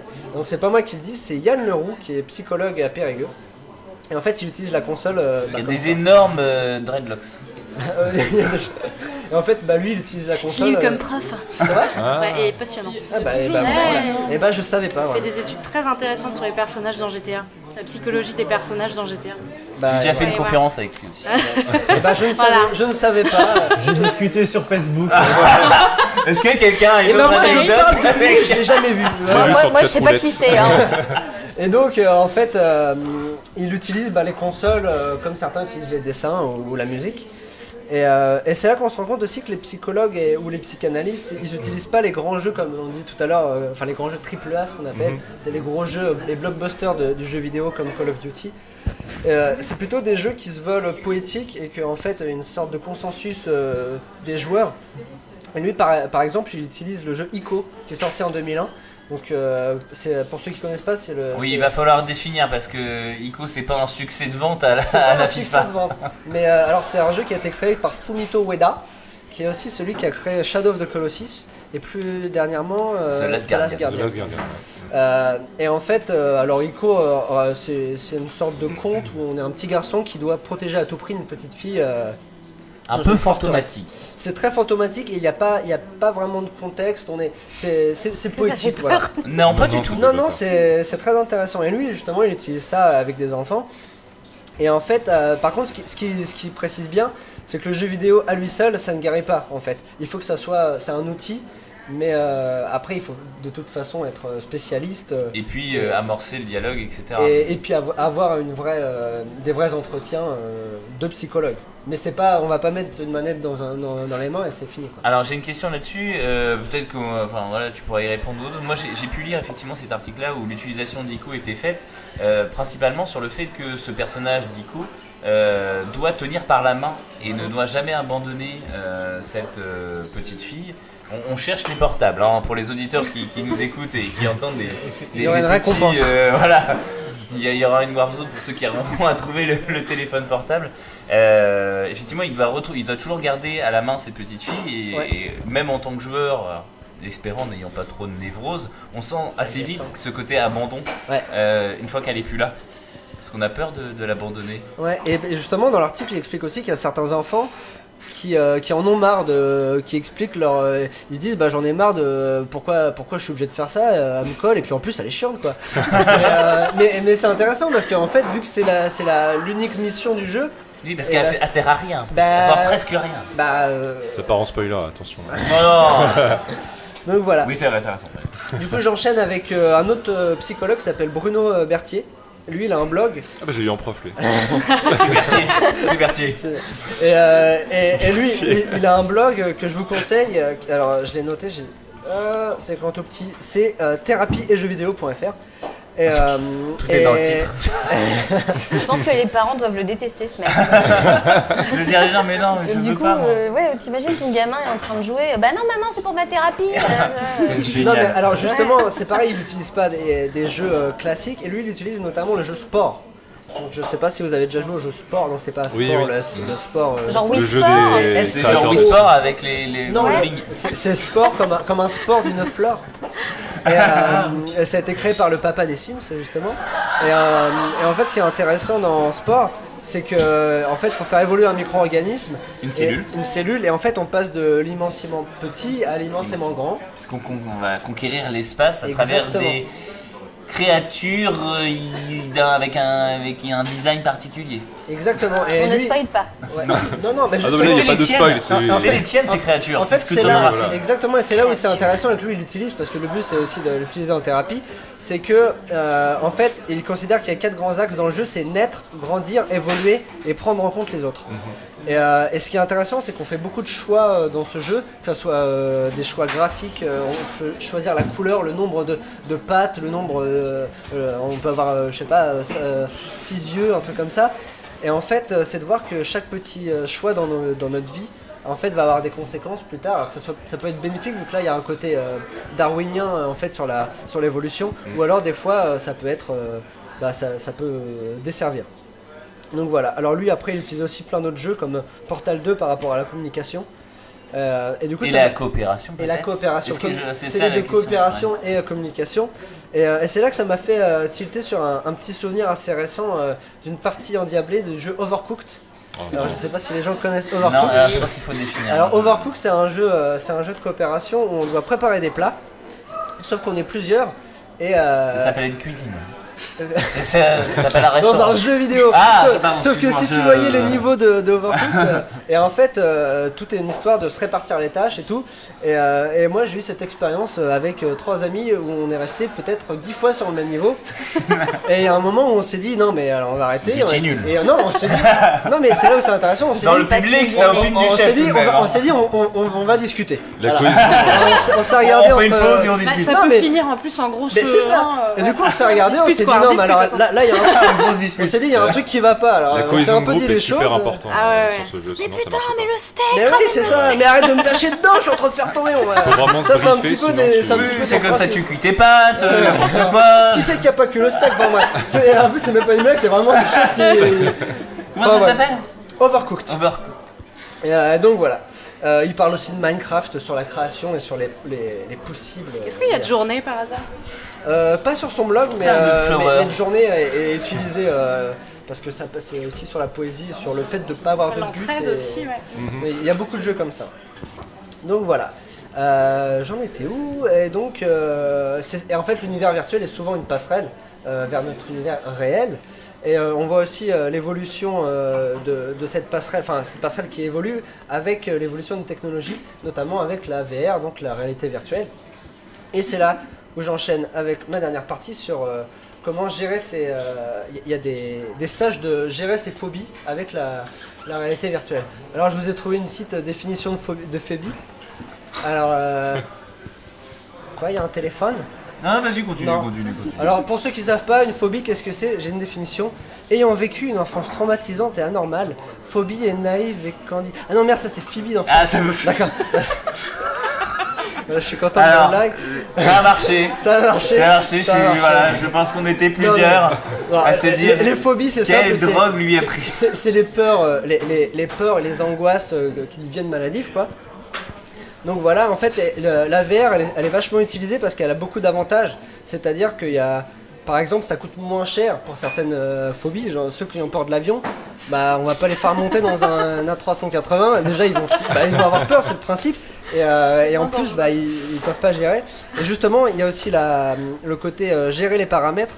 En fait, il y a beaucoup de médecins qui utilisent la VR en gérant les niveaux, en fait, avec des paliers. Par rapport à quand on a une grosse anxiété, en fait, de commencer assez bas et en fait plus on est à l'aise, plus on augmente. Et il y a aussi le côté dangerosité, par exemple ceux qui ont peur et où c'est vraiment physique, qui ont des malaises ou des vomissements. L'idéal est de commencer avec du virtuel parce qu'on peut s'arrêter à tout moment. Enfin pour un mec qui a la phobie de l'avion, on va pas simuler un crash d'avion non plus. Non mais alors mais juste ceux qui ont peur de l'avion, c'est ça en fait. Ceux qui ont vraiment la peur noire de l'avion, déjà la vue des sièges et des pilotes en fait ça les rend anxieux quoi. Donc voilà. Ouais, puis attends, tu regardes par le hublot avec la VR, c'était. Je pense effectivement que les plus grosses phobies autour de l'avion, c'est de ne pas connaître comment ça se passe à l'intérieur, les vibrations, les messages, parce que effectivement beaucoup de films ont joué sur ces. Disons que le fait d'applaudir quand va atterrir, ça se fait de moins en moins. Ça se fait de moins en moins. Non mais il y a quand même la petite musique à la fin de l'histoire. Oui, c'est vrai. Mais bravo, vous êtes en vie. Vous êtes en vie. Du coup, il y a certains docteurs qui expliquent qu'au bout de 3-4 séances, il y a déjà des signes qui montrent qu'il y a des évolutions. Par contre, il faut quand même, en fait, c'est plutôt des entraînements sur l'anxiété. Donc en fait, il faut vraiment, c'est comme avant sur les thérapies, c'est-à-dire que la VR seule ne soigne pas. Et en fait, ça va plus être des exercices pour essayer de simuler le réel et pouvoir s'habituer un petit peu. Et c'est là où je vais me lancer sur une petite théorie qui rejoint un peu la philosophie. En fait, je me disais, et si en utilisant la VR pour vaincre nos peurs, nous n'essayons pas, au fond, de reproduire ce que le cerveau tente de faire lorsque l'on rêve. Au final, en fait, on ne sait pas exactement pourquoi on rêve. Alors, il y a plein de théories. Il y a des théories comme quoi, il y a Freud qui explique que c'est l'inconscient, tout ça. Et puis qu'on rejette certaines choses sexuelles. C'est pas vraiment. C'est raccourci, mais l'idée est là. C'est pas vraiment ma théorie. Il y en a d'autres qui pensent que c'est une sorte de mélange de notre journée, un petit peu un best-of pour évacuer les idées. Il y en a d'autres aussi qui pensent que c'est une sorte d'entraînement. En fait, le cerveau essaie de nous entraîner à des situations possibles qu'on peut avoir. Et en fait, plus on va avoir cet entraînement, plus on va être prêt le jour de la vraie confrontation à affronter ça. Et au final, est-ce que la VR... Ouais, j'ai entendu quelqu'un. Quoi ? Je disais, j'espère pas. On a tous fait des rêves un petit peu bizarres. On n'a pas assez de temps pour en parler. Donc voilà. Et donc, est-ce que la réalité virtuelle n'essaierait pas de prendre ça ? Mais et si c'est le cas, de quoi allons-nous rêver plus tard ? Donc voilà, en conclusion, on continue de rêver, continue à jouer. Et même si chacun de vos choix dans les jeux ou dans la vie sont significatifs, ils sont au final la preuve que vous êtes un être unique. Bravo vous n'avez pas à rougir, vous avez tenu dans la durée. Et on pourrait rajouter effectivement que ce qui est rigolo, c'est que à Pixel, on a eu l'occasion de pouvoir tester la réalité virtuelle assez tôt, donc il y a déjà maintenant 6-7 ans, le temps passe très vite, et que les premières expériences de réalité virtuelle, c'était essentiellement des simulateurs de rêve, avec des images un peu psychédéliques, comme quoi je pense qu'il doit y avoir quelque chose. Il doit y avoir un lien entre la VR et les rêves. Je coupe toute question possible et imaginable puisque c'est l'heure de faire la pause musicale et on se retrouvera tout de suite après la pause pour le quiz. Nous sommes de retour en direct, désolé pour ce petit laïus, mais nous sommes en direct et nous allons passer du coup au blind test. Alors pour ce quiz musical, nous avons 3 équipes. Tout d'abord, la première équipe qui va regrouper les personnes indigentes. Ne regardez pas ma liste parce que peut-être que j'ai... Non, c'est bon, je n'ai que les noms des personnes. J'ai une équipe qui va être composée de personnes qui sont autour de cette table. Voilà, qui est la team Pix 31. On a une deuxième équipe composée de... Alors attention, je vais essayer de parler le plus fort possible et le plus distinctement possible. Huguette, Margot, Mélodie, Johan ou Johan, je ne sais pas comment on dit. Laura, Quentin, et c'est tout. C'est John. Alors voilà. John avec Quentin. Qu'on va mettre, on va les mettre où sur le canapé. Est-ce que vous avez trouvé une place sur le canapé? On va vous donner un micro. De toute façon, vous inquiétez pas. Il va falloir vous trouver une petite place. Et la deuxième équipe qui va être composée d'eux et qui va se mettre en face plutôt de Justine, Anaïs, Mélanie, Barbara, Barthélémy. Je le dis bien. Barthélémy. Et Dacoste. Dacoste, c'est ça. Non, l'équipe des poneys, ça me va bien. L'équipe des poneys qui est en face et Geekmic qui est à ma droite. Le principe du quiz, il est très simple. Vous allez hurler votre nom pour prendre la main. Si vous trouvez une mauvaise réponse, vous avez. Il faut que quelqu'un note les points. Alors, sauf si on me donne un stylo, et là je veux bien. Je vais le faire parce que vous êtes une équipe. C'est bon, je vais m'occuper des points. Si vous dites le nom de votre équipe, vous devez immédiatement me dire le nom du morceau, en tout cas le nom du jeu vidéo dont est tirée la musique. Si vous vous trompez, le point arrive directement à l'équipe adverse. Ah oui. Mais on est 3. Laquelle Ce qui m'évite. À laquelle? Il y a 3 équipes. Donc à laquelle? J'avais pensé pour 2 équipes. Ok. Ce moment est décidément. Ça fait un demi-point, peut-être. Jamais personne ne répond. C'est vrai que c'est... Mais si, ils vont répondre, beau ils vont gosse. avoir peur, vous inquiétez pas. Un demi-point pour l'équipe adverse. Enfin, les équipes adverses. Non, ça va être trop compliqué à calculer. Moi, j'ai pas fait maths sup SP. Je me débrouillerai en tout cas de mauvaises réponses. Vous me perdez la main, vous ne pourrez plus répondre. Voilà. Ça c'est plutôt bien. Ça c'est plutôt bien. C'est-à-dire que ça me permet d'éviter que vous fassiez geek mic. Alors c'est quoi voilà, je ne veux pas entendre ça. Oui, prenez. Oui, bien sûr, mais tout le monde ne se plantera pas, c'est extrêmement fin. Les morceaux sont issus de jeux qui ont eu, ne serait-ce que par leur histoire ou par leur intérêt, qui ont réussi à sortir de leurs médias. C'est-à-dire ils ont eu peut-être soit une adaptation, soit une œuvre voilà, ils sont sortis du carcan qui était jeux vidéo uniquement. Prêt, DJ? Alors, d'ailleurs, ça me permet. Les poneys, vous êtes pénibles. Ouais. J'adore dire ça. Les poneys n'ont pas de micro. Non, les poneys, il vous faut un micro si vous voulez parler. Les poneys, si vous voulez vous exprimer, il faut un micro. Il vous faut quand même un micro. Alors vous avez des casques, nous on n'a pas de casque. Est-ce que vous êtes favorisé par le fait que vous ayez des casques et qu'on n'en a pas? Pas tant que ça. Ils peuvent les enlever. Voilà. Pix 31 enlève ses casques. Oh non. Merci. Comme ça on va hurler dans le micro. Un peu d'égalité de la casque. Moi je vais garder le... Alors attention. Dernière chose. Il y a des revendications quand même. Pix. Dernière chose, je tiens à remercier Joe qui est derrière la technique, qui nous a permis en tout cas de parler. On peut l'applaudir parce que sans lui, faut pas oublier que voilà, il n'y aurait rien, hein, on nous entendrait pas. Une heure de silence. Voilà, une heure de silence pour lui. Et puis on remercie une nouvelle fois le Café Dessiné qui nous accueille et dans lequel on met un peu de bazar, peut-être. Mais on se sent tellement bien qu'on se dit oh on est un peu à l'aise. Alors on y va. Est-ce que Joe est prêt? Joe est prêt. Et ben premier morceau, c'est parti.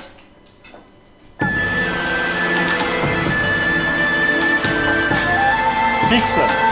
Ah là, coupez le son. Shenmue.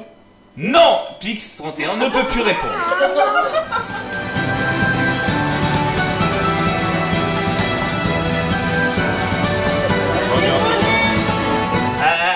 Les poneys. Est-ce que c'est Ori? Non, mais c'est un... Alors, je vais donner un indice parce que de toute façon, il reste... Non, pas d'indice. Fais un tour avant. Alors, on va faire un tour et je donne un indice après. Musique.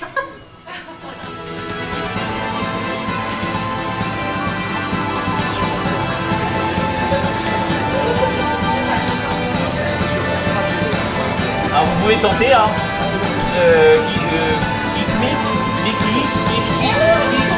Oh, Mythique, faites un essai.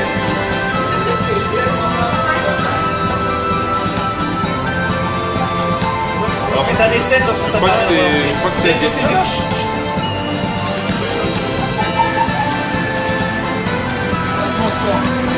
Je n'ai rien entendu. Gimmick passe son tour. Gimmick passe son tour. Alors, je vais donner un indice. Non, non, vas-y. Je vais donner un indice, attention, c'est un jeu asiatique. Un jeu japonais, bon, ce qui fait à peu près 80% des jeux vidéo de la Merci Captain Obvious. Mais en tout cas, complètement, c'est un jeu vidéo qui a fait couler le studio, et, mais qui a été rattrapé par la suite. Pix. Ah, c'est Pix ça. Okami. Okami qui est un jeu sorti en 2006, originairement sur PS2, ressorti sur Wii, ressorti là, au mois de décembre sur PS4 et Xbox One et sur PC. Un jeu qui est fait uniquement à base d'art japonais, en tout cas de dessin. Qui avait fait couler le voilà, et c'est le jeu qui a fait couler une entreprise entière.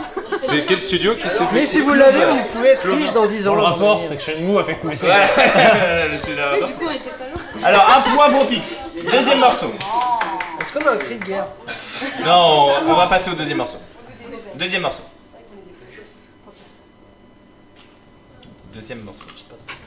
Oui. Le deuxième morceau va partir.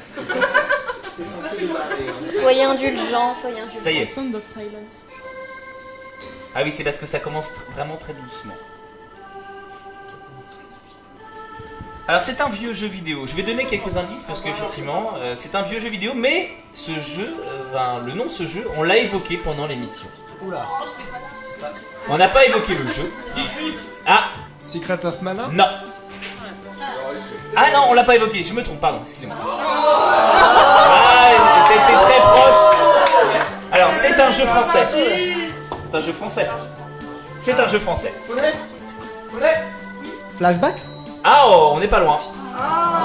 Pix. Another World. Alors pourquoi Another World? Je suis pas d'accord. Comment ça? On était là loin. Ouais, bah, Flashback, exactement le même gameplay, réalisé par un studio français, par une seule personne dans les mêmes années. Mais pas la même personne. Pas par la même personne. Alors, pourquoi Another Parce qu'il est un des tout premiers jeux à avoir été présenté au MoMA, le musée d'art moderne de New York. Parce qu'un jeu français réalisé par un seul type, avec dont la musique qui a été réalisée par je ne sais plus qui. C'est le seul truc qu'il n'a pas réalisé. Par Denis Brognard. Peut-être. MoMA qui reconnaît le jeu vidéo comme œuvre d'art. Exactement. 10e art. Voilà, 10e art. C'est-à-dire que c'est avec Tetris et d'autres, c'est un peu la French Touch quand même à New York. C'est un peu la classe. Troisième morceau. Ça met du temps à arriver, c'est normal. C'est les aléas du live. C'est ça. Voilà. Faut le savoir. Ça peut arriver que un morceau passe un petit peu plus de temps. Que ça meuble. Que ça meuble. Pas du tout, mais c'est-à-dire que.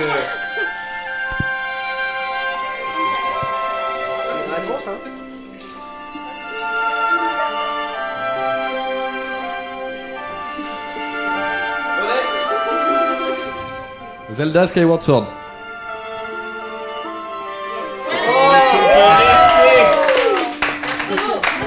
Écoutez, alors voilà pourquoi on l'avait sélectionné ce morceau-là. Parce que ce Skyward Sword est le dernier jeu sorti avant. C'est le dernier jeu qui a clôturé la saga Zelda comme elle a toujours été un peu réalisée, avant le renouveau de Breath of the Wild. Oui, tu peux dire quelque chose? Parle un peu plus en fait. Un peu plus proche du micro. Ouais. Et puis c'est aussi le morceau qui reprend le thème traditionnel de Zelda, mais à l'envers. Et qui en ont fait finalement cette œuvre-là. Donc elle a la particularité de, si vous la lisez à l'envers, c'est le thème de Zelda. Et oui, c'est là où ça pèse dans le game quand même, hein, d'être à Pix31. On a des références où on les a pas. Donc c'est un point pour les poneys. Bravo. C'est qui le poney? C'était les deux ou non? C'était les 1. Voilà. Non, les deux. Hop là. Quatrième morceau. Attention. Quatrième morceau.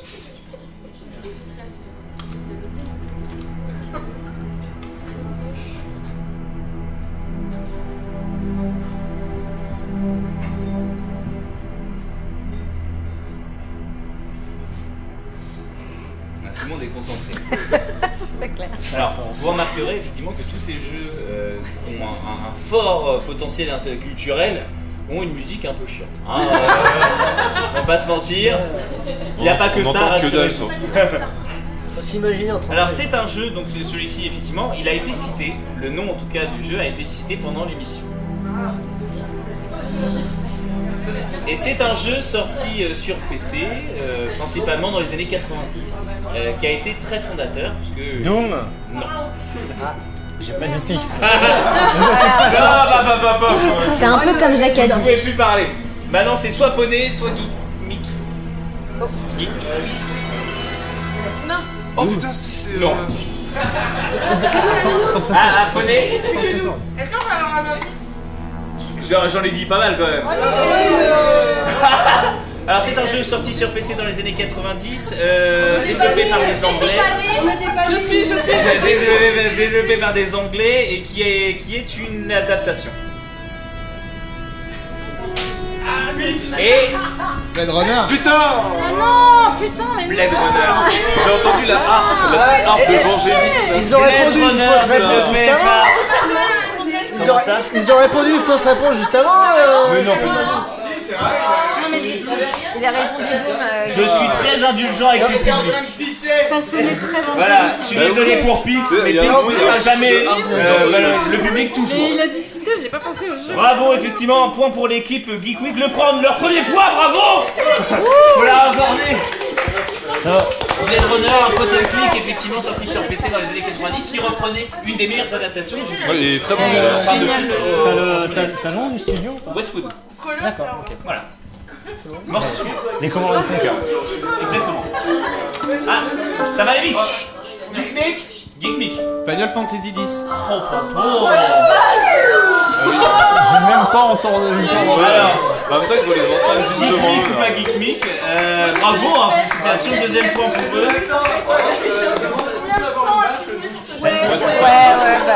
Alors, rapprochez-vous de l'enceinte, faites-vous des câlins, je sais pas.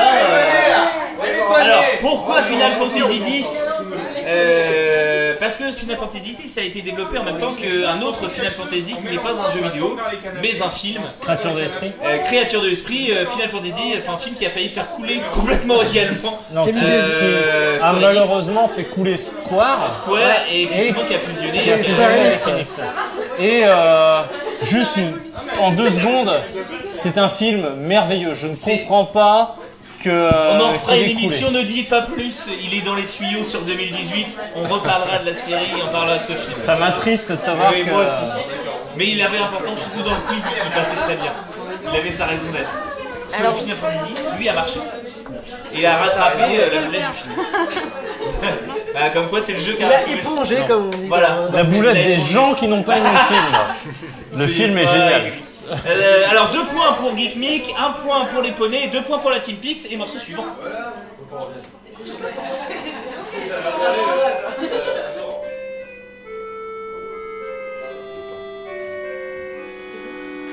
C'est une reprise.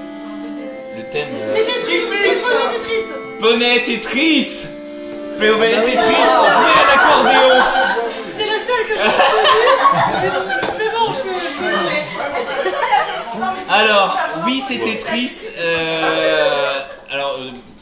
Je vais pas présenter Tetris, mais pourquoi Tetris? Parce que Tetris est rentré au patrimoine de la Russie. C'est-à-dire que pour les Russes, Tetris, c'est fondateur. C'est leur Joconde à eux. C'est quelque chose de très important. Et puis dans la pop culture, Tetris, il a plus besoin même d'être présenté. On aurait pu laisser quand même, parce qu'il y a une envolée à un moment à l'accordéon. Tiens, t'aurais pu nous sortir une reprise en smooth McDouf. Mais non, mais là. Morceau suivant, 2 points partout. C'est très sérieux. Ouh là là. Pas partout. On se fait laminer.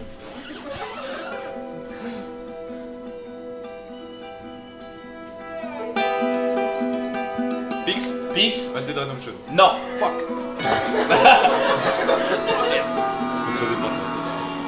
Vous ne pouvez plus parler, Pix. Ouais, mais c'est ça, vous êtes des cadors. Je le sais. Alors, je dois le dire, c'est un jeu vidéo extrêmement récent, mais Ah non. C'est très récent. Qu'est-ce que t'as fait? Alors pourquoi il a été présenté dans cette liste-là? Parce que c'est un jeu qui a été unanimement salué par tous les médias généralistes et spécialisés. Et c'était assez rare pour le souligner. Red Dead Redemption? Non, c'est déjà été visionné. The Walking Dead. Non plus. Mais de quelle année t'as dit? Geekmix. Tout le monde a répondu. Donc Geekmix, vous pouvez reprendre la main si vous l'avez. Autant vous dire que quand je vais le dire, ça va vous énerver énormément. Ce que je t'ai dit, c'est une connerie. Donc, moi j'ai une idée. tu dis très récent. Geekmix, vas-y. The Witcher? Non. Qui a dit The Witcher? C'est Geekmix. Je peux dire mon idée? Attendez, Pix? Firewatch? Non. Non. Non, le micro. Hein? Le micro. C'est Attends, on n'entend rien. C'est une exclusivité. Si je dis Naughty Dog, déjà je suis bien, on est d'accord, hein. Mais c'est juste le temps de m'en souvenir parce que je vais pas m'en souvenir, putain. The Last of Us. The Last of Us. Ah putain. The Last of Us. De l'histoire des jeux vidéo. Ça a 2 ans, 3 ans. Ah, moi je croyais que c'était. Ouais, The Last of Us, c'est vachement plus vieux que ça. The Last of Us, ça a 3 ans, le remake. PS3, c'est fin PS3, début PS4, ça a été remaké la même année que les images. c'est vachement plus vieux que ça. The Last of Us est sorti effectivement il y a quelques années maintenant. Il y a des indices au trompeur, j'ai envie de dire, mais je me taire. Et ça a été salué, c'est un des rares jeux qui a été salué dans tous les magazines New York Times, Libération, Figaro, etc. Généralistes comme spécialistes. Attention, morceau suivant. C'était quoi vous poney? Pix, là-bas. Tomb Raider. Mais non, mais je l'ai dit avant, ça mec. Alors Tomb Raider, on n'en parle pas, hein, la première héroïne de jeux vidéo a fait la couverture d'un magazine, d'un quotidien français. Et puis la première aussi à avoir fait de la publicité pour une bagnole. Si, on peut quand même préciser que la taille de la poitrine est une erreur du... Exactement, c'était pas fait exprès. C'était pas fait exprès. À l'époque. Maintenant, 3 points pour les poneys, 3 points pour Geek Week et Team Pix qui est à la rue, avec 2 points. Morceau suivant. Ça a un peu fait voler des points. 3, 3, Mortal Kombat. Laisse un peu, monsieur. Les poneys. Alors, pourquoi Mortal Kombat? Parce que Mortal Kombat, parce que Fatality, parce que capture de mouvement, parce que Christophe Lambert, parce que qu'est-ce que vous voulez que je vous dise, Parce que ça rend violent vos enfants. voilà. Parce que c'est le jeu qui a permis du coup, de créer le PEGI. Le PEGI n'existait pas avant Mortal Kombat. Les plus 3, plus 6. Et aussi il faut peut-être le préciser, c'est l'un des jeux les plus buggés qui existent, mais qui a marché. Et qui a marché et dont les bugs on les a retrouvés dans les jeux d'après. Mais d'où il y a des bugs? Non. Morceau suivant. Smoke, Ermac. Alors, si j'avais mis le thème du jeu, vous auriez trouvé tout de suite. Donc c'est un jeu extrêmement célèbre, sorti dans les années 90, tiré même d'un personnage qui est beaucoup plus vieux que ça. Et ça, c'est le thème de fin. C'est les crédits de fin. Ce jeu, Geek Me, dites-moi votre réponse, c'est trop tard. C'était un an fait chier. Un an fait chier. On est pas loin. Non, je déconne. Alors, je vais continuer mes indices parce que effectivement le thème de fin c'était un peu salaud de ma part. Ce jeu-là a permis à un constructeur de finalement de retarder l'arrivée de sa nouvelle machine. Et c'est un jeu qui a été développé à Londres. Et grâce à ce jeu-là, il y a même une émission de télé française qui a réussi à trouver de nouveaux animateurs. Je peux pas aller beaucoup plus loin. En fait, j'avais des idées. Et oui, effectivement, dans les années 90-2000, une émission Pix. Pac-Man. Non. Le reste, 90. Non. Finalement, dans les années 90, une émission de télé avec comme présentateur. J'ai pensé à William Lénergie qui chantait issu Pac-Man. De Poney, micro, sinon on n'entendra pas. C'est Donkey Kong. Donkey Kong Country, c'est le crédit de fin de Donkey Kong Country puisque. Donc là, il fait l'histoire des animateurs télé après parce que. Mais tu sais que j'allais dire Hugo Délire, mais bon. Puisque les plus vieux auditeurs s'en souviennent, mais il initiait une société qui s'appelait DKTV. Oui, putain, oui, animée par Donkey Kong. Et Yolan s'en mord les doigts. Quand t'as parlé d'animateur, j'ai pensé à William Lénergie qui chantait Pac-Man. Trop vieux. Il y avait des KTV. Ah oui, on se rappelle Et de pour la les grosse. poneys, les poneys s'en va, ils ont 4 points. La grande bimbo là. 4, 3, 2. C'est les licornes, parce que... Morceau suivant.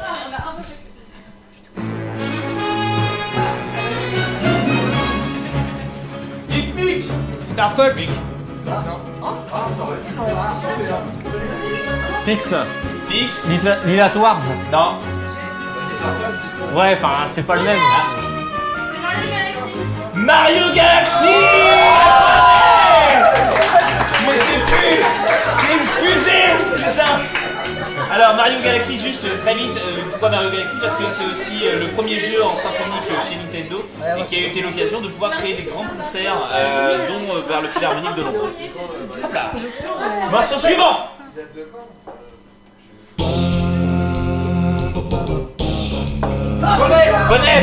Poney, vite. Le Kentem Street Fighter 2. Oui, Kentem Street Fighter 2. Alors là, Street Fighter, voilà, film, série, animé, OAV. Alors, attendez, il y a un micro. Est-ce qu'il y a quelqu'un la version? Et c'est la version de Smooth McGrove. Oui, à cappella, ce n'est que des voix. DuckTales aussi.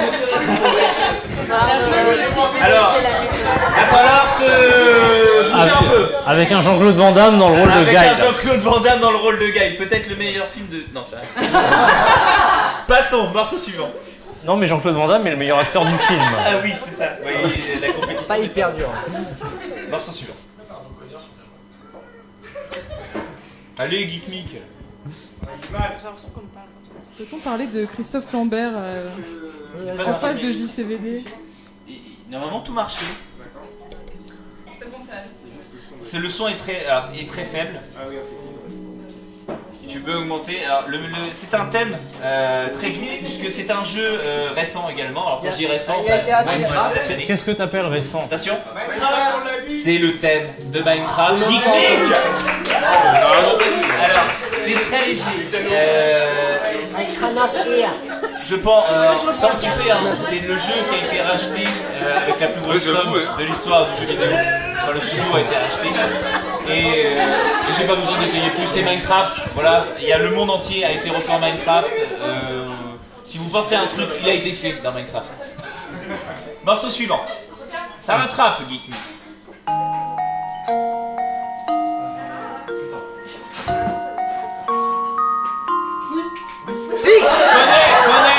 Poney, le professeur Layton. Le professeur Layton, le thème des puzzles. Ils ont eu de l'aide. Oui, ils ont eu de l'aide. Et là, c'est ça aussi le jeu en équipe. J'en parle pas, professeur Layton, série qui a connu son heure de gloire sur DS et un peu moins sur 3DS. Il a également eu un film et développé en LED avec Level 5 et les studios du développement du film. Je l'ai en gros. Dernière.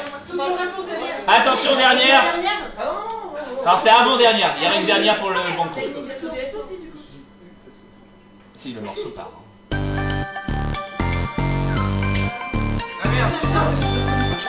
Ah ouais. J'ai envie d'en faire un. Partie hard. Non.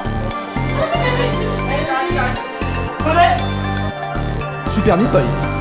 Super Meat Boy. Bravo pour l'équipe Poney, mais c'est sans compter le banco. Le banco, c'est-à-dire qu'on met les points à zéro, l'équipe qui va répondre. Ça, c'est une attitude de faible, ça. Ce dernier morceau gagnera. Dernier morceau. C'est génial. Attention, c'est parti.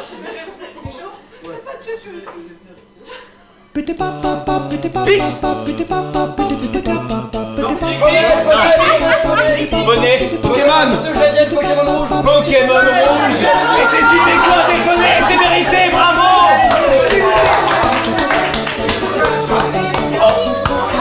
C'était aussi dans Pokémon rouge. On n'a pas laissé répondre.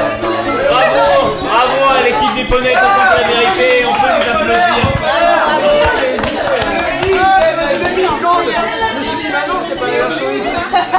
Non, mais c'est une belle victoire, fallait la laisser au public. Alors, Non, mais on les a laissés. Il fallait laisser la victoire. En tout cas, vous avez été très très bons. Tous les morceaux ont été trouvés. Merci beaucoup au public qui est venu nombreux et qui a fait des magnifiques équipes. Merci. Bravo. Merci beaucoup au Café Décidé de nous avoir accueillis pour ce soir et pour ce premier live de Pix 31. Merci beaucoup à Joe à la technique qui a assuré comme une bête pour que cette émission soit restée audible malgré le bruit. Merci à nos invités, merci à Maxime, merci à Violaine, merci à Ludo, merci à Thomas. Merci beaucoup à Mademoiselle Ophélie et nous on se retrouve pour une émission peut-être un peu plus calme mais dès le mois prochain dans un nouvel épisode de Pix 31.